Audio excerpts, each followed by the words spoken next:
नमस्कार, स्वागत है आपका डायलॉगस में। क्या किसी राज्य की पुलिस इतनी कॉम्प्रोमाइज़ हो सकती है कि रोज़ अपनी नई कहानी पर एक तरह से अपनी स्थिति इस तरह से बना ले कि जनता हँसने लगे?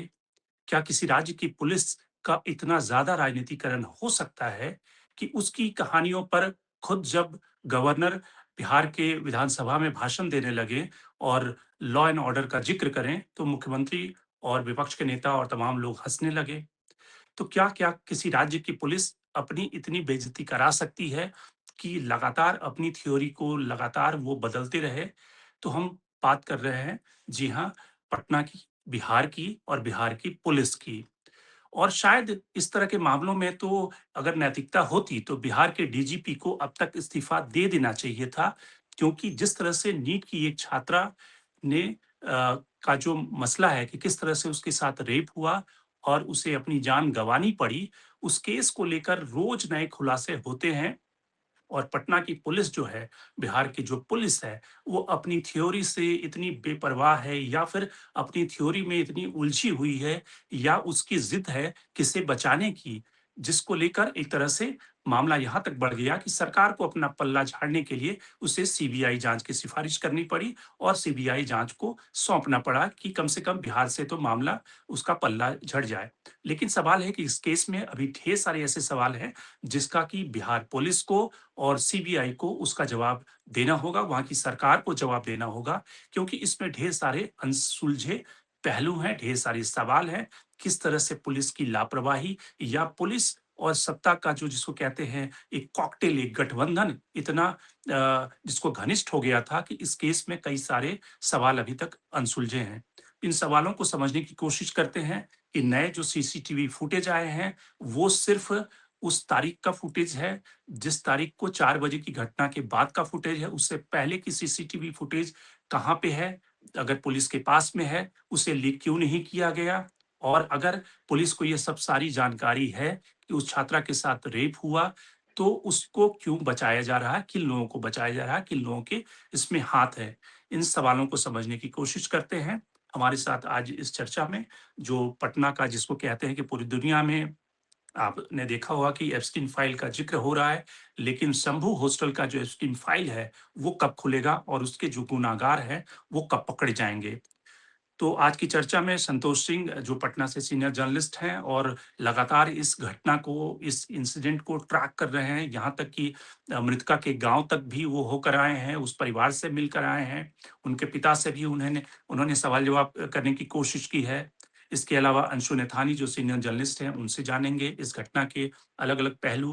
वुमेन राइट एक्टिविस्ट हैं, ह्यूमन टच फाउंडेशन से, उनसे समझेंगे कि इस तरह के मामलों में किस तरह से केसेस में शुरुआती दौर में इस केसेस को कैसे दबाया जाता है, चाहे वो आरजी कार का मसला हो पश्चिम बंगाल में या फिर शंभू हॉस्टल का मसला मसला हो। तो सबसे पहले संतोष सिंह जी आपसे समझना चाहेंगे कि अब तक जो जाँच में जो थ्योरियाँ पुलिस की निकल रही है और सारी जाँच चल रही है एक तरह से जिसमें कि सीआईडी भी जाँच कर रही थी, एसआईटी भी जाँच कर रही है, सीबीआई को मामला सौंप दिया गया है। आज भी आज की तारीख में घटना के 20-22 दिन, 25 दिन गुजरने के बाद भी क्या हम पुख्ता तौर पर ये कह सकते हैं कि इस मसले में किसे बचाया जा रहा है? किसको बचाने के लिए पुलिस इतना सारा जो सबूत है उन सबूतों को नज़रअंदाज कर रही है और कहीं न कहीं अलग-अलग थ्योरियों पे काम कर रही है? नमस्कार।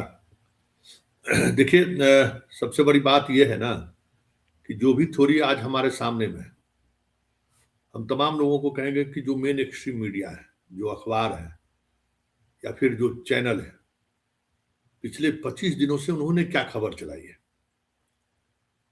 क्या उन्होंने इस तरीके की खबर चलाई है कि उस हॉस्टल से लड़कियां विदेश जाती थी या उस हॉस्टल में महंगी गाड़ियां लगती थी? हम तो कहेंगे कि जाके उस हॉस्टल के गली को देख लीजिए, उस गली में तो एक गाड़ी का घुसना मुश्किल है। लेकिन जो कुछ भी आप या हम लोग चर्चा कर रहे हैं, वो पूरी तौर पर 99% ऐसी खबर पर बेस्ड ये स्टोरी है, जो यूट्यूब और सोशल मीडिया के सहारे हमारे आपके बीच आया है। ये इसमें कोई दो मत नहीं है कि इस दौर में जो सोशल मीडिया की स्थिति है, जिस तरीके से पत्रकारिता हो रही है, जिस तरीके से खबरें चलाई जा रही हैं, बहुत मुश्किल है ये समझना कि कौन सही है और कौन गलत है, किस तरीके से लोग खबर चला रहे हैं। देखिए, मेन एक्सट्रीम मीडिया से में रहने की वजह से बहुत सारी चीजें इन इस पूरे प्रकरण में जो समझने का मुझे मौका मिला कि सबसे बड़ी संकट ये हुई ना कि सोशल मीडिया इतना अटैकिंग रहा और इस तरीके से इस खबरों को परोसा कि जैसे लगा कि शंभू गर्ल्स हॉस्टल जो है सो मंत्रियों के लिए या रिहाइश आदमी के लोगों के लिए वहां अड्डा चलता। ये कमोबेश इसी तरीके से पेश किया गया। जहां तक शंभू गर्ल्स हॉस्टल का सवाल है, जिस जगह पे शंभू गर्ल्स हॉस्टल है वो बड़ी घनी घनी आबादी है। वो ऐसा नहीं है कि दिल्ली या का किसी ऐसे इलाके में या गुड़गांव के किसी इलाके में हॉस्टल है जहां लोगों का आना जाना नहीं है। बहुत घनी आबादी है और हर वर्ग के लोग वहां रहते हैं। मतलब हर आर्थिक हालात वाले लोग उस इलाके में रहते हैं। मतलब पटना का कंकड़बाग आप समझ सकते हैं कि कितना डेंस वाला इलाका है, उस इलाके में वो हॉस्टल है। मेरी समझ से पुलिस की भद पिटने की वजह यही रही कि पुलिस सोशल मीडिया पर जो खबरें चलती रही, उस खबरों को लेकर जो अमूमन प्रेस को ब्रीफ करना चाहिए था या प्रेस को लेकर को कॉन्फिडेंस में लेकर बात करना चाहिए था, उससे वो हमेशा बचती रही। और उसका मतलब पूरे देश में बिहार पुलिस डिस्क्रेडिट है और होना भी चाहिए, क्योंकि लापरवाही जिस हद तक पुलिस ने दिखाई है, खास करके मीडिया के मामले में जबरदस्त लापरवाही उन्होंने बरती है। क्योंकि देखिए, आप अगर इस खबर को फॉलो कर रहे होंगे तो 99% मीडिया वाले को ये पता तक नहीं था कि एफआईआर क्या दर्ज हुआ है, एफआईआर में एक्यूज किसको बनाया गया है। जिस समय पीड़िता को ले जाया गया हॉस्पिटल, उस समय पीड़िता के पास कौन कौन लोग गए, कहां कहां इसका ट्रीटमेंट हुआ, कोई मतलब फैक्ट जो था, एक्चुअल में जो फैक्ट था ना, उस फैक्ट पर रिपोर्टिंग हुई ही नहीं। अखबार वालों ने 2 दिनों तक इन चीजों को देखा, उसके बाद फिर वो जो फैक्ट था उस फैक्ट पर वो आना शुरू हो गया। देखिए, पूरे प्रकरण में कम से कम 10 डॉक्टर उस लड़की को देखा है। मतलब पहले जहां सहजानंद के यहाँ गए, वहां फिर एक अस्पताल जहां 3 दिनों तक उनका इलाज हुआ, वहां फिर मेदांता में उनका 2 दिनों तक इलाज हुआ। मतलब उस दौरान कम से कम 10 डॉक्टर उनको देखे। हमें लगता है कि उस 10 डॉक्टर का अगर हम लोग बयान लेकर चलाए रहते तो बहुत सारी चीजें सामने आ गई रहती कि आखिर उस लड़की के साथ हुआ क्या। और ये सारा जो आप देख रहे हैं ना, वो गैप पुलिस प्रशासन की का जो एक रवैया रहा, इस रवैये की वजह से ये सारी चीजें सामने आई है। और अब तो सीबीआई को जांच गया है। देखिए सीबीआई इस केस को किस तरीके से लेती है।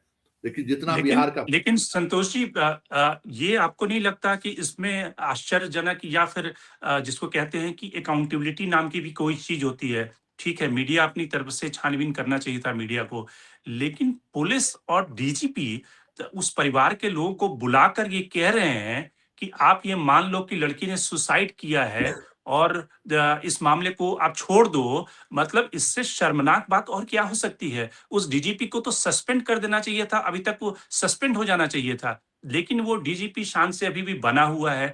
इस केस में जब लड़की के का जो लिगिंग है, जिसमें कि सीमेन पाया गया बाद में फोरेंसिक जांच में, उसको पुलिस ने फोरेंसिक जांच के लिए तक नहीं भेजा, वो परिवार के लोगों ने उस कपड़े को हैंड ओवर किया। और तो आप समझ सकते हैं कि हर स्टेज पे हर दिन जिस तरह की नाकामी, लापरवाही, इनकॉम्पिटेंस, जो भी बिहार पुलिस के लिए विशेषण देना हो वो कम पड़ जाएगा। इतनी बड़ी नाकामी या फिर जिसको कहते हैं इनकॉम्पिटेंसी तो उस तरह के केसेस में ही होता है जब ऊपर से उसको आदेश हो कि इस केस को दबाना है और पूरी तरह से दूसरा मोड़ देना है। देखिए, ये इसमें कोई दो मत नहीं है जो आप कह रहे हैं ना, वो उसमें कहीं से कोई जो आप कम कह रहे हैं, आप जो जो कह रहे हैं। लेकिन एक बात हम आपको कहना चाहेंगे कि जो कुछ भी घटना घटित हुई है, जिस तरीके से घटित हुई है, जो बातें आई है सामने, जैसे आपने कहा ना कि घर वाले ने जो है फॉरेन ये दिया, ये 100% गलत खबर है। समझ गए? ये 100% गलत खबर है। 6 तारीख को 5 तारीख को लड़की पटना आती है। 6 तारीख को उसको 7-7:30 बजे एक अस्पताल में भर्ती कराया जाता है। वहां 7:30 बजे भर्ती होने के बाद लगभग 9 बजे उसके परिजन पहुंचते हैं, और परिजन के पहुंचने के बाद 9:31 पर परिजन के पिता, लड़की के पिता ने पूरा जो होता है ना कि आईसीयू में ले जा रहे हैं, तो सारा उसका कपड़ा निकाल के वो परिजन को सुपुर्द करते हैं। हालात ये हुआ कि जब 9 तारीख को उन्होंने केस किया, और 9 तारीख को केस करने के बाद उन्होंने आशंका जताई कि हमारी बेटी के साथ गलत काम हुआ है, और उसके बाद 10 तारीख को वो कपड़ा उसी केस के अनुसंधानक को वो सौंपते हैं। लेकिन इस पूरे प्रोसेस के दौरान जो वाद विवाद हुआ है, वो इससे समझा जा सकता है कि 24 तारीख को ये डीजीपी को पत्र लिखते हैं, जिसमें लिखते हैं कि हॉस्पिटल प्रबंधन ने हमको कपड़ा दिया ही नहीं, और जबकि 6 तारीख को सीसीटीवी फुटेज में साफ दिख रहा है कि उसके परिजन 7 कपड़े रिसीव कर रहे हैं। उसका कुछ हम लोगों के पास भी है कि जो रिसीव किए हैं, उसकी वो चीज हम लोगों के पास भी है, उन्होंने रिसीव किया है।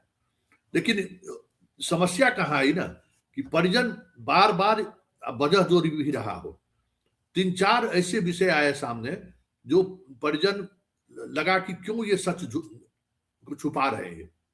जैसे देखिए, 5 तारीख को लड़की आती है, एक दवा मिलता है उसके कमरे से।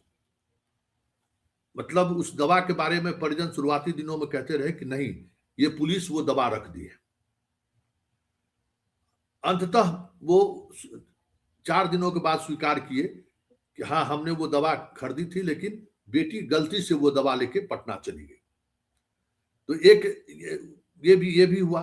दूसरा कपड़ा को लेकर हुआ कि अस्पताल वाले ने कपड़ा मुझे दिया ही नहीं, जबकि वो सीसीटीवी फुटेज में साफ दिख रहा है, और वो प्रमाण भी है कि उसका अगर कहेंगे तो हम दिखा भी सकते हैं कि उन्होंने खुद उसके पिता उसको ये किया। तीसरी बात, उन्होंने कहा कि हॉस्टल वाले ने हमें सूचना ही नहीं दी, जबकि ये मेरा भी सवाल था कि भाई हॉस्टल वाले तो आपको 3:38 पर आपको फोन किया है, आपकी पत्नी से भी बात हुई है। जब आप उस फोन को नोटिस नहीं लिए हैं, तो फिर उसी गांव के बगल में गांव वाले जिसकी बेटी यहाँ रहती थी, उसके गार्जियन को हॉस्टल वाले ने फोन किया है। तो ऐसे कई कंट्राडिक्टरी बयान आया ना, उस बयान की वजह से जो मेन स्ट्रीम मीडिया वाले हैं वो थोड़ा कंफ्यूज हुए कि ये क्यों ऐसा कर रहे हैं। और जो कुछ भी आप देख रहे हैं ना कि भाई डीजीपी को दबाव बनाए या जो कुछ भी किए, वो तो ऑन रिकॉर्ड सब। आप डीजीपी के आवास पर से बाहर निकलते ही उसने बोल दिया कि भाई हमको ये मजबूर किया।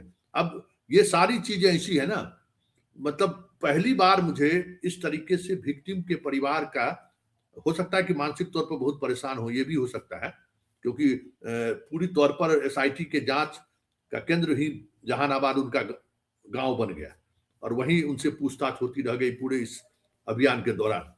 तो हो सकता है कि उस वजह से मानसिक तौर पर बहुत परेशान हो। लेकिन विक्टिम का इस तरीके से, हम मुजफ्फरपुर बालिका गृह से बड़ा ये मसला कभी नहीं रहा, लेकिन विक्टिम, भले विक्टिम का परिवार नहीं था, लेकिन विक्टिम कभी बयान बदलते हुए नहीं दिखी कि भाई हम जो कह रहे हैं ठीक उसके उलट। जब हम आपको सीसीटीवी दिखा रहे हैं कि भाई देखिए आप तो कपड़ा रिसीव किया है, तो कहते हैं हमको याद ही नहीं था कि आपने कपड़ा दिया है। इस तरीके की बहुत सारी चीजें आई हैं। अब सीबीआई जांच में जो भी बातें सामने आए, देखिए एक बात तो तय है कि 5 तारीख को हॉस्टल में जो सीसीटीवी है, अब मान लीजिए उतना बड़ा स्मार्ट अगर खिलाड़ी हो कि रिमोट के आधार पर सीसीटीवी की सारी चीजें बदल दे, तो अलग बात है। जो रिमोट जो वहां पे है, उसमें हॉस्टल में कोई घटना नहीं घटित हुई है। और कल जो प्रशासन ऑफ द रिकॉर्ड ही सही जो सीसीटीवी फुटेज जारी किया है, वो उसमें बहुत सारी चीजें दिख भी रही हैं। उसके अगल बगल के रूम की लड़कियां बाहर निकल रही है, उसका जो गार्ड है उसका भी डीएनए टेस्ट हुआ है। उस गार्ड उस लड़की को गोद में लेके अस्पताल तक जाते हैं। ये सारी लड़कियां जो साथ आप देख रहे होंगे फुटेज में, वो सारी लड़कियां साथ अस्पताल तक जाती हैं। जब तक उसके अभिभावक नहीं आए तब तक लड़कियां साथ रही हैं। देखिए वजह जो मेरी समझ में है कि वजह क्या है। देखिए वजह जो इस पूरे केस में कुछ डॉक्टरों का हम टेक्स्ट मैसेज हमने पढ़ा है। एक्चुअली हुआ ये ना कि बहुत ही लोगों को लगा कि लड़की बच जाएगी। मतलब आप समझ सकते हैं कि जिस तरीके से उसको उठा के ले जा रहे लाता हुआ वीडियो आपने देखा होगा। लगा कि अच्छा ठंडा लग गया है। शुरुआती दिनों में तो बहुत उस समय में कड़ाके की ठंड थी। तो लगा लड़कियों को सबको देखिए कि कंबल लेके कोई जा रहा है, कोई हीटर लेके अस्पताल पहुंच गई, मतलब अस्पताल के रास्ते में तेल लगा रही है अपने मित्र को। तो लोगों को लगा कि भाई ये है। डॉक्टर देखिए, लाइन ऑफ ट्रीटमेंट जो डॉक्टर का है, हमें नहीं लगता है कि कोई ऐसा डॉक्टर अंधा डॉक्टर होगा कि कोई अगर किसी लड़की के साथ गैंग रेप हो और डॉक्टर उसको नजरअंदाज कर दे। तो ठीक है, एक डॉक्टर नजरअंदाज कर दिया, दूसरे अस्पताल के डॉक्टर भी नजरअंदाज कर दिए। अंत में जहां 24 घंटा मेदांता अस्पताल में इलाज हुआ, वो भी डॉक्टर नजरअंदाज कर देगा, तब तो फिर बहुत मुश्किल है। और बिहार में इतना बड़ा आदमी कौन हो सकता है? या तो नीतीश कुमार का आदमी हो सकता है, या सम्राट चौधरी का आदमी हो सकता है, जहां तक हम लोग समझते हैं। इसके अलावा किसी की हैसियत नहीं है कि डीजीपी लेवल पर इस तरीके के मामले को दबा दे। ये यही चीज है। तो जब तीनों अस्पताल के डॉक्टर ने, किसी ने इस बात का जिक्र तक नहीं किया है अपने लाइन ऑफ ट्रीटमेंट में, तो फिर तो बहुत मुश्किल है। फिर पीएमसीएच के डॉक्टरों का जो आप पोस्टमार्टम, हम लोग इतने दिन से क्राइम रिपोर्टिंग कर रहे हैं, कभी हमने ये नहीं देखा कि आप सब कुछ लिख रहे हैं कि भाई क्या क्या हुआ है, क्या क्या दिख रहा है, लेकिन अंत में भी लिख रहे हैं। हो भी सकता है, नहीं भी हो सकता है। तो ये सारी चीजें हैं। अब एम्स के हम लोग तो लग रहा था कि एम्स का रिपोर्ट आएगा और स्थिति स्पष्ट होगी, तो बहुत सारी चीजें सामने आएंगी कि आखिर एक्चुअल में क्या घटना घटित हुई है लड़की के साथ। लेकिन अब सीबीआई पर हम लोग इंतजार करिए कि सीबीआई क्या कहती है। अंशु, आपको क्या लगता है कि जिस तरह से 3 दिनों तक जो क्राइम सीन था, क्राइम सीन में कोई बर्तन धो रहा है, कोई कपड़े ले जा रहा है, कंबल निकाल रहा है, कपड़े साफ करने की पूरी इजाजत थी 3 दिनों तक, और जिस तरह से पहले ही, यानी कि जो वहाँ के पुलिस अधिकारी थे, एएसपी थे, उन सब ने प्रभात हॉस्पिटल की रिपोर्ट के आधार पे ये कह दिया कि सुसाइड का मसला है, कि ये कुछ रेप-वेप नहीं हुआ है। बाद में जब फोरेंसिक जाँच और उस तरह की बातें आई, जिसमें कि सीमेन पाया गया। तो आपको लगता है कि सिर्फ़ परिवार के लोगों का, क्योंकि देखिए आप इस केस को उस तरह से भी लेके कि अगर कोई गाँव में किसी लड़की का पिता है और गाँव में जो लोग रहने वाले लोग हैं, उनके ऊपर अगर एसआईटी जाँच बार-बार जाकर उनसे ही पूछताछ कर रही है और एक तरह से इन्वेस्टिगेशन उनकी हो रही है, तो वैसी स्थिति में हो सकता है कि जो गाँव में रहने वाले लोग हैं, किसान हैं, वो एक तरह से दबाव में माने जा सकते हैं, और हो सकता है कि दबाव में कुछ भी वो बातें कह रहे हों। उनके कोहेरेंट न होने का, पुलिस के कोहेरेंट न होने से क्या लिंक है? पुलिस अपना बार-बार जो उनके सबूत हैं या फिर जो उनकी थ्योरी है, पुलिस क्यों झूठ बोल रही है, या पुलिस की थ्योरी में बार-बार क्यों लोचा निकल के आ रहा है?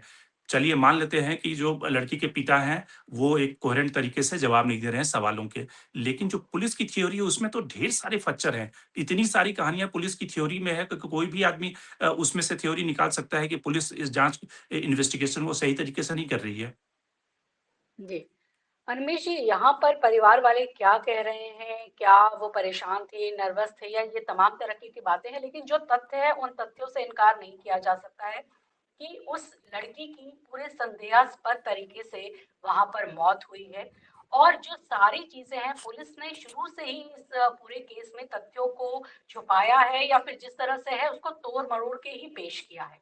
इस तथ्य से तो हम इनकार नहीं कर सकते कि उस लड़की की वहाँ पर मौत हुई है, और जो कि बिल्कुल संदेह के घेरे में है, वो एक कोई स्वाभाविक मौत नहीं है, जो पूरी परिस्थितियां वहां पर दिखा रही हैं। और पुलिस ने इसको शुरू में कहा कि ये उसको जबरदस्ती इस तरह से कहा गया कि एक आत्महत्या का मामला है, लेकिन जबकि बाद में जाकर जो पोस्टमार्टम की रिपोर्ट आती है और जो फॉरेंसिक की रिपोर्ट आती है, उसमें लड़की के साथ बलात्कार होने की जैसी की बात भी है। स्पर्म जो है, सीमन उसके कपड़ों में मिलता है, और जो उसके प्राइवेट पार्ट्स हैं वहां पर भी कहा जा रहा है कि चोटें हैं और खून है, वो इस तरह की रिपोर्ट आती है, तो उसको नहीं झुटलाया जा सकता है। जो तथ्य है, तथ्यों को तो नहीं झुटलाया जा सकता है। बात यहाँ पर हो रही है कि सीबीआई अब जांच करेगी या परिवार ने क्या कहा। बात ये कि ये चीजों को पहले ही क्राइम सीन को इतना खराब कर दिया गया कि अब सीबीआई भी वहां पर आकर बहुत कुछ क्या खोज पाएगी।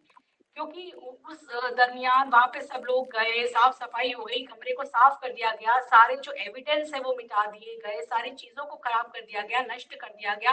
तो अब सीबीआई भी किस तरीके से जाँच करेगी? और जो परिवार है वो तो ये कह रहा है कि हमें तो सीबीआई जाँच तो हमने माँगी ही नहीं थी कभी और ना ही हमें उस पर कोई भरोसा है। हम तो चाहते हैं कि न्यायिक जाँच हो। जो उनके परिजन हैं, उनके पिता का यही बयान आया है कि सीबीआई हमने जांच तो में वैसे भी सीबीआई वो मामला तो एक तरह से लंबा खींचेगा सृजन घोटाले में और या मुजफ्फरपुर इस तरह के जी, जो केसेस हुए थे वो सीबीआई को सौंपा गया था। तो एक तरह से जी, मामले को रफा-दफा करने के लिए आप सीबीआई को सौंप दें, बिल्कुल। सीबीआई 10 साल तक इन्वेस्टिगेशन करती रहेगी। सवाल है कि जो सामने साक्ष्य दिख रहे हैं, जो नंगी आँखों से दिख रहे हैं, किसी भी अनपढ़ आदमी को भी ये दिख सकता है कि 3 दिनों तक पुलिस वहाँ पे जाके हुँ। इन्वेस्टिगेशन नहीं करती है। उल्टे-पुल्टे बयान दिए जाते हैं, प्रेस कॉन्फ्रेंस कर दिया जाता है प्रभात हॉस्पिटल की रिपोर्ट के आधार पे। तो ऐसे ढेर सारे ऐसे साक्ष्य हैं जो साफ कह रहे हैं कि केस में या तो ऊपर से दबाव है या इस केस को मैनेज किया जा रहा है। देखिए, इसमें नीचे से लेकर ऊपर तक के जो पुलिस अधिकारी हैं, उनकी पूरी घोर लापरवाही है और सिर्फ़ इसमें जो एसएचओ को निलंबित कर दिया गया है, सस्पेंड कर दिया गया है, उससे ही जो है पूरा मामला खत्म नहीं होता है। और सरकार तो यहाँ पर खुद ही मान रही है कि उनकी पुलिस ने घोर लापरवाही की है, इसलिए खुद ही संस्तुति कर दी है, उन्होंने सीबीआई जाँच की, जबकि परिवार ने तो माँगा ही नहीं है सीबीआई जाँच। परिवार को तो सीबीआई पे भी भरोसा नहीं है, उनका तो ये कहना है कि न्यायिक जाँच होनी चाहिए, जो हाई कोर्ट या किसी जो सिटिंग जज है, उनके अंतर्गत ये जाँच आनी चाहिए क्योंकि उन्हें सरकारी एजेंसियों पर भी भरोसा नहीं है, केवल न्यायालय पर वो भरोसा कर रहे हैं। केवल ये बात नहीं, हमने बहुत देखे हैं यहाँ जो बिहार में इस तरह के प्रकरण हुए हैं चाहे वो शिल्पी राज मर्डर केस रहा हो या फिर बालिका गृह जो है वो पूरा मामला रहा हो। इसके अलावा बहुत पहले जो बॉबी हत्याकांड है, वो तमाम बातें हों। किस तरह से फैक्ट्स को पुलिस शुरुआती दौर में छुपाती रही है, इसकी वजह कोई भी कारण हो सकते हैं। किसको बचाया जा रहा है, किसकी शह पर ये है, लेकिन साफ नजर आ रहा है कि पुलिस की हर थ्योरी बाद में आके फेल क्यों हो रही है। पुलिस ने कहा आत्महत्या की, तो वो बात भी जो है वो आगे जाकर के फ्लॉ निकल आया, वो फेल हो गई है। और जिस तरह से सीसीटीवी फुटेज जारी किया है, कितना सेलेक्टिव तरीके से जारी किया गया है। उससे पहले का सीसीटीवी फुटेज क्यों नहीं है जब वो लड़की कमरे के अंदर जाती है, कौन उस कमरे के अंदर गया है, बाहर आया है। और आपको एक इम्पॉर्टेंट इसमें और फैक्चुअल बात मैं बताऊं, सीसीटीवी फुटेज में जो समय आ रहा है वो 3:50 का दिखाया जा रहा है, 3:50 से 4 सवा 4 बजे तक का समय है। लेकिन जब पहली रिपोर्ट दर्ज पुलिस अधिकारी रिपोर्ट दर्ज करते हैं तो वो बताते हैं कि 2 बजे, दोपहर 2 बजे उस लड़की को हॉस्पिटल ले जाया गया। ये कितना बड़ा फ्लॉ है। उसमें आप 2 बजे बता रहे हैं जबकि सीसीटीवी में जो है वो 3:50 का समय आ रहा है। यानी पहले से ही आपने गलत चीजों को करके दिखाया। फिर पुलिस की रिपोर्ट में कहा गया था कि दरवाजे को तोड़ा गया और लड़की को लाया गया। जबकि इस सीसीटीवी फुटेज के जरिए में ऐसा कुछ नहीं दिख रहा है। दिख रहा है कि चटकनी को ऊपर लड़कियों ने हाथ डाल के उसको खोला और दरवाजे को खोल दिया। तो ये कितना बड़ा संदेह पैदा करता है। अगर इस तरीके से वो दरवाजा खुल सकता था या बंद हो सकता था, तो हो सकता है जो भी अगर कुछ ऐसा अपराध हुआ या कृत्य हुआ उस लड़की के साथ, अगर कुछ बलात्कार या ऐसा कुछ भी हुआ, तो कोई जानता होगा तो वो अपराधी इसी तरह से चिटकनी को खोल करके अंदर गया हो या बाहर आया हो। और जो और सीसीटीवी पहले के जो फुटेज थे जिसमें कि जी, वो 5 फुटेज लड़के कहाँ है? उस हॉस्टल में बिल्कुल, घूमते हुए दिखाई देते। गर्ल्स हॉस्टल में तो माँ और बाप को अलाउ नहीं करते हैं आप और 5 बिल्कुल। लड़के घूम रहे हैं। बिल्कुल, बहुत सेलेक्टिव तरीके से ये सीसीटीवी फुटेज लाया गया है, तो ये तो पूरा फुटेज उस अंतराल का पूरा फुटेज होना चाहिए कि पता चले कि कौन-कौन गया, कैसे-कैसे चीज़ें हुई, जब वो लड़की रूम में एंटर करती है, उसके बाद से क्या हुआ।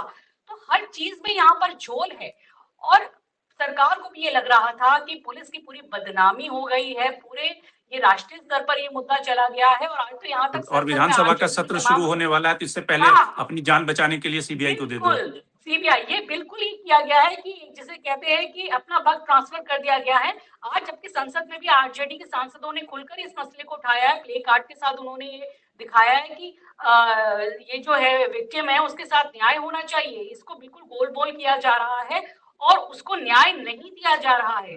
तो ये हम शुरू से देख रहे हैं कि पुलिस का तो बिल्कुल ही इसमें रोल जो है बिल्कुल खराब रहा है चीज़ों को छुपाने का, दबाने का। और अभी ये सीसीटीवी फुटेज आई है उससे तो और उनकी कलाई खुल जाती है कि आप 2 बजे का टाइम रिपोर्ट कर रहे हो, सीसीटीवी में 3:50 का टाइम है। और वो कौन है, वो सब पुरुष कौन ऑर्डर दे रहा है कि लड़की को बाहर ले जाएँ, किस हॉस्पिटल में ले जाएँ? क्या उन सभी लोगों के बात की पुलिस ने? क्या उनसे पूछताछ हुई? ये तो कहा जाए, देखिए 6 तारीख की घटना है और आज 2 तारीख हो गई है, अभी तक भी पुलिस कई कड़ियों को जोड़ नहीं पाई। तो पुलिस का ये पूरा फेलियर था और जब देखा गया कि पुलिस पूरी तरह फेल हुई है, तो सीबीआई को जांच दे दी गई। लेकिन परिवारजनों ने तो सीबीआई जांच मांगी ही नहीं, उन्हें तो सीबीआई की जांच से भी अब कुछ भरोसा नहीं है, क्योंकि सारे सबूत नष्ट कर दिए गए हैं। और जो एसआईटी ने और पुलिस ने जिस तरीके से सारी चीजों को किया है, जिस तरह से केस बनाया है, तो केस को तो कमजोर ही एक तरीके से कर दिया गया है, एविडेंसेस उस तरह से नष्ट हुए। लेकिन अभी भी बहुत कुछ है, क्योंकि जो एफएसएल जांच है या पोस्टमार्टम जांच है, उसके आधार पर भी बहुत सारी बातें हो सकती है। और जो परिवार है वो साफ तौर पर कह रहा है, जो लड़की की माँ है, उन्होंने ये कहा और ये बयान दिए कि मेरी बेटी ने जो एक तरह से डाइंग डिक्लेरेशन वो हो सकता था, पुलिस को वो जाके बात करनी चाहिए थी कि उसने गलत काम अपने साथ होने की बात कही थी अपनी माँ को। और हालाँकि कितना ये ऑथेंटिक है या इसकी कितनी पुष्टि करें, पप्पू यादव ने भी पप्पू यादव जो सांसद है पूर्णिया के, उन्होंने एक वीडियो दिखाया है या कुछ इस तरह से कि जो नर्स वहाँ पे थी मौजूद, तो वो कुछ बता रही है कि इस लड़की के साथ रेप हुआ है, गलत काम हुआ है, कि जो सारी चीज़ें नज़र आ रही है कि कुछ स्पर्म है बॉडी में और ये प्राइवेट पार्ट में उनके ज़ख्म हैं। तो इसकी बिल्कुल, पुष्टि हालाँकि अंशुल नहीं की जा इसमें सकती, इस उन्होंने केस में तो अपने ऐसा लेवल लग पे रहा है कहा कि है। पप्पू यादव पुलिस से ज़्यादा एक्टिव होकर काम कर रहे हैं। उपासना जी, आपसे समझना चाहेंगे कि क्या इस तरह के केसेस में आपको लगता है कि सू मोटो नोटिस हाई कोर्ट को सुप्रीम कोर्ट को नहीं लेना चाहिए, या फिर जो सिविल ऑर्गेनाइजेशन है या फिर आप जैसी ऑर्गेनाइजेशन है, इसमें कोर्ट में पीआईएल दाखिल करें कि इस तरह के मामले को टेकअप करें? क्योंकि जहाँ पर व्यवस्था से भरोसा लोगों का उठ जाता है, क्योंकि 20-22 दिन होने के बाद भी एक तरह से इस मामले पर पर्दा डालने की जो पूरी कवायद चल रही है, पूरी व्यवस्था जिस तरह से उस पे पानी डालना चाहती है, उसमें तो कोर्ट को हस्तक्षेप करना चाहिए। देखिए, सबसे पहले मैं ये कहना चाहती हूँ कि हमारे देश में महिलाओं के प्रति होने वाले इस तरीके के अत्याचार के प्रति बहुत ज़्यादा सजगता नहीं रहती है। ज़्यादातर वो लोग सोचते हैं कि कोई बात नहीं है, जैसे आपने अपनी रिपोर्ट में बताया कि उन लोगों को लगा कि शायद ये बच जाएगी, सर्वाइव कर जाएगी, उसको कंबल ओढ़ाओ, उसको ये करो। मतलब इट्स नॉट अ मतलब बहुत बड़ा ये कोई काम नहीं हो गया है, अगर उनके साथ कोई दुराचार हो गया है, तो ये यौन उत्पीड़न जो है बहुत बड़ा अपराध माना ही नहीं जाता है। और आप किसी भी स्टेट में देख लीजिए, बिहार की बात तो है ही है, लेकिन आप देख लीजिए आरजी कार में भी यही हुआ था, जो हॉस्पिटल की जो एक छात्रा थी उसके साथ ऐसा हुआ। और आपने कहा कि जो समाज सेवी संस्थाएँ हैं उनको आगे आना चाहिए। देखिए समाज से सेवी संस्थाएँ बहुत आगे आती हैं और उन्हीं की वजह से कुछ मामले ऐसे हुए जिन्होंने नज़ीर पेश की और उन्होंने आगे आने वाली महिलाओं के लिए रास्ता थोड़ा आसान किया। जैसे कि भवरी देवी वाले मामले में भी सेम केस था। उसमें भी अगर हमारी जो सामाजिक संस्थाएँ अगर एकजुट होकर नहीं आगे आती, निर्भया वाले कांड में अगर सामाजिक संस्थाएँ आगे नहीं आती या बिल्किस बानो वाले केस में आप देख लीजिए, आज तक केस चल रहा है। लेकिन ज़रूरत है समाज को बदलने की। बच्चियों को आगे पढ़ने के लिए बाहर भेजने से रुक जाते हैं। तो हमारे समाज में जो हम उम्मीद कर रहे हैं कि महिलाएँ आगे बढ़ें और उनका विकास हो, शिक्षित हों, ऐसी घटनाएँ ऐसी घटनाओं की जब खबरें आती हैं और माँ-बाप का दिल टूट जाता है कि हमारी बच्ची कहीं भी सुरक्षित नहीं है। चाहे वो हॉस्टल हो, चाहे भीड़-भाड़ वाला इलाका हो, चाहे गाँव देहात हो, चाहे बस हो, चाहे कार हो। हमारे समाज का जिस तरीके से क्षरण हो रहा है, उसके लिए हमें क्या करना चाहिए, उसी की तरफ बहुत ज़रूरत है कि सरकार उसकी तरफ ध्यान दे। और सामाजिक संस्थाओं को तो सजगता के साथ रहना ही पड़ेगा, क्योंकि उनके बिना तो काम चलेगा ही नहीं। अगर हम सरकारी संस्थानों के ऊपर ही मतलब निर्भर रहेंगे, तो न्याय मिलने की तो कोई आशा ही नहीं है। अभी जैसे मैंने सुना, सबसे पहले जो आपके वक्ता थे, वो कह रहे थे कि माँ-बाप ये कह रहे हैं हमें कपड़े नहीं दिए गए, माँ-बाप ये अरे आप समझने की कोशिश करिए, किसी की बच्ची चली गई और कितनी बुरे हाल में गई है। तो आप उनसे उम्मीद कर रहे हैं कि वो अपने होश में होंगे? ये तो बहुत ही विक्षिप्तता की निशानी है कि आपके अंदर एक मानवता की भावना ही नहीं है। आप उल्टा दोष बच्ची पे डाल रहे हैं या उसके माँ-बाप पे डाल रहे हैं। ये कौन ज़िम्मेदार है इसके लिए? हमारा समाज कहाँ जा रहा है? बहुत ही दुखदाई है और सामाजिक संस्थाओं को तो और ज़्यादा सजगता से एकजुट होकर इसके खिलाफ आवाज़ उठानी चाहिए।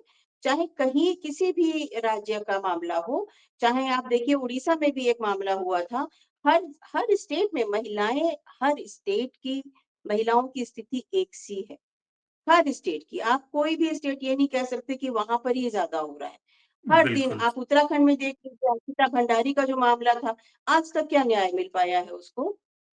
तो मैं और हर तो एक मामलों में ऐसा सामाजिक होता है उपासना जी, ज़्यादातर ऐसे जो मामले होते हैं वहाँ पे जो सरकार होती है, व्यवस्था होती है, जिसके ऊपर लोगों का ट्रस्ट होता है, भरोसा होता है कि वो उन्हें न्याय दिलवाएँगे, उनकी पहली कोशिश होती है कि मामले को कैसे दबाया जाए, कैसे रफ़ा-दफ़ा किया जाए। इसलिए अरुण बिल्कुल, साथी जी आपसे बिल्कुल। समझना चाहेंगे कि ये बड़ी विचित्र सी स्थिति आपको नहीं लगती है कि डीजीपी एक तरह से परिवार वालों को ये कह रहा है कि आप इस मामले को समझो कि इसमें सुसाइड हुआ है और मान जाओ इस मामले में आपको ऐसा केस समझ में आता है कि किस तरह से इस मामले को देखते हैं कि एक राज्य का जो पुलिस का सर्वे सर्वा है, वो परिवार वालों को ये समझा रहा है कि ये सुसाइड का मसला है, रादर कि उसे इन्वेस्टिगेशन करना चाहिए, जाँच के तमाम जो पहलू हैं, जो अनछुए पहलू हैं, उसकी जाँच करनी चाहिए। वो परिवार को कंसोल कर रहा है, उसे कन्विंस कर रहा है कि आप सुसाइड का केस मान के इसको भूल जाओ। तो इस पूरे प्रसंग को जब शुरू से इसको देखा जा रहा है, तो सवाल यहीं से खड़ा होता है कि एक डीजीपी को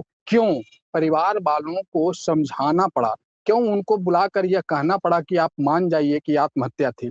सवाल यहीं से उठता है और इसका उत्तर भी इसी में छुपा हुआ है कि कहीं न कहीं बड़ा लेवल पर इसमें साजिश है, बड़े लेवल पर साजिश है और राजनीतिक हस्तक्षेप है या कहीं कोई रसूखदार इसमें है। इसमें इससे कोई इनकार नहीं किया जा सकता है। और इसमें जो एक बात कहेंगे कि शुरू से इसमें समाचार न्यूज़ को प्लांट करवाया जा रहा है। शुरू दिन से डे 1 से इसमें न्यूज़ प्लांट कराया जा रहा है। सोशल मीडिया 2 धड़े में बटे हुई है। एक पूरे परिवार को अभी एक वरिष्ठ साथी बोल के गए हैं जैसे परिवार वालों को ही उन्होंने आरोपी बना दिया है और सोशल मीडिया पर वे लगातार परिवार वालों पर ही सवाल उठा रहे हैं, इंगित कर रहे हैं, आरोपी ठहरा अभी वह यह बोल कर गए हैं। तो ऐसा इ साफ-साफ हो गया है, ये खतरनाक है, बेहद खतरनाक है। कई सवाल हैं। सु इ जो स हॉस्टल जिस हॉस्टल शंभू हॉस्टल पर सवाल उठा है, उसके जो संचालिका हैं, उसको क्यों इंटरोगेट नहीं किया गया, पूछताछ नहीं किया गया? उनके छात्राओं जो सहेलियाँ हैं, उनसे क्यों उसका कोई ब बहुत ज़्यादा सारा फ़ोकस परिवार पर क्यों कर दिया गया?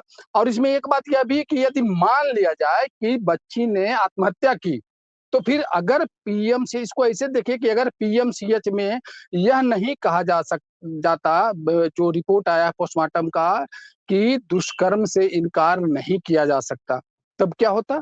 तब तो मामला खत्म हो गया होता। जख्मों के निशान हैं उसके शरीर पर, तो वहीं से मामला टर्न हुआ है और उसके बाद पुलिस आज तक इस मामले को दबाने में लगी हुई है। ऐसा पूरे बिहार में हर लोग मान के चल रहा है और उसकी समझ यही बनी है। अगर आत्महत्या भी की, मान लीजिए 1 मिनट के लिए, तो पुलिस को साक्ष्य के साथ आज तो टेक्नोलॉजी का युग है, आप क्यों नहीं आप टेक्नोलॉजी के साथ, साक्ष्य के साथ, प्रमाण के साथ रखते हैं कि उसने आत्महत्या कर और लिया है? इसमें तो ये भी साहब, सवाल है ना कि ये बिल्कुल इसमें ये भी मज़ाक बना सवाल के उठ रख रहे दिया। हैं कि अगर लड़की ने सुसाइड किया है, तो जब उसके साथ गैंगरेप हुआ, तो गैंगरेप के बाद लड़की ने सुसाइड कर लिया। तो आप सिर्फ़ इस एंगल को उस पे ध्यान दे रहे हो कि लड़की ने क्या सुसाइड कर लिया, ये सुसाइड का केस है। उससे पहले उसका गैंगरेप हुआ या उसके साथ रेप किया गया। इस केस की जब तक उस एंगल से इन्वेस्टिगेशन नहीं होगी कि उसके पहले की घटना क्या उसके साथ में हुई, अगर उसने नींद की बिल्कुल, गोलियाँ बिल्कुल। खाई भी, तो उसके पहले क्या हुआ? जी।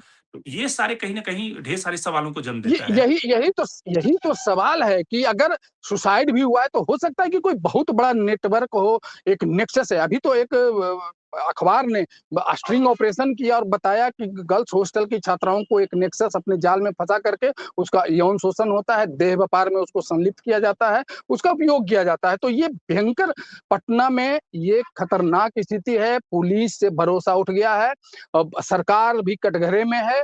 स्थिति यह है कि अब 25% 20% अभिभावकों ने बच्चियों को पटना से वापस बुला लिया है और अब ये बेटी के पढ़ने पर अब एक तरह से समझिए कि दीवार खड़ी हो गई जब तक इस मामले का उद्भेदन नहीं होता है, दूध का दूध और पानी का पानी नहीं होता है। पुलिस इसमें अक्षम है, एकदम बिल्कुल अक्षम है। पुलिस ने इस पूरे मामले को उद्भेदन नहीं किया है। कोई दोषी हो, बल्कि परिवार वालों ने कहा कि अगर मेरा भी परिवार का या घर का कोई रिश्तेदार भी अगर दोषी है तो आप प्रमाण के साथ उसे पकड़िए और सजा दीजिए। तो पुलिस इसमें क्या कर रही है? सारा काम डीजीपी स्वयं आईजी लेवल के अधिकारी इसमें एसआईटी में है तब भी उद्भेदन नहीं हो सका। ये दुर्भाग्यपूर्ण बात है, दुर्भाग्यपूर्ण बात है। आज टेक्नोलॉजी का युग है, सब जगह सीसीटीवी है, फोरेंसिक लैब है, डीएनए टेस्ट हो चुका है, और कितना समय चाहिए और क्या चाहिए? लेकिन ये पूरा मामला राजनीतिक दृष्टिकोण से दबाया गया है, इससे बिल्कुल ही इनकार नहीं किया जा सकता।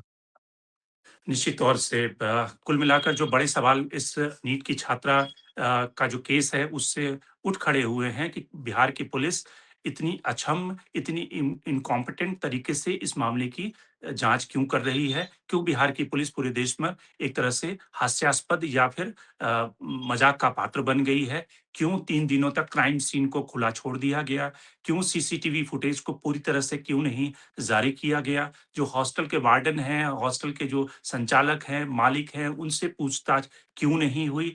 लड़कियों के जो हॉस्टल में रहती हैं, उनके बयान में क्या सामने सच निकल कर आया है? एसआईटी ने जो जो जाँच की है, उस जाँच के आधार पर क्या अभी तक रिपोर्ट आई है? तो ढेर सारे ऐसे सवाल हैं, जो जिसके जवाब अभी तक दिए नहीं गए हैं, और निश्चित रूप से ये सवाल आने वाले दिनों में और गहरे होंगे, क्योंकि पुलिस की जाँच पर बिहार में और बिहार से लेकर पूरे देश में सवाल उठ रहे हैं। तो आज के कार्यक्रम में इतना ही। देश और दुनिया की बाकी खबरों के लिए आप बने रहिए डायलॉगस के साथ। अंशु, आपका बहुत-बहुत शुक्रिया। संतोष जी, आपका भी बहुत-बहुत धन्यवाद। अनु साथी जी और उपासना सिंह जी, इस कार्यक्रम में जुड़े, आप सबका धन्यवाद।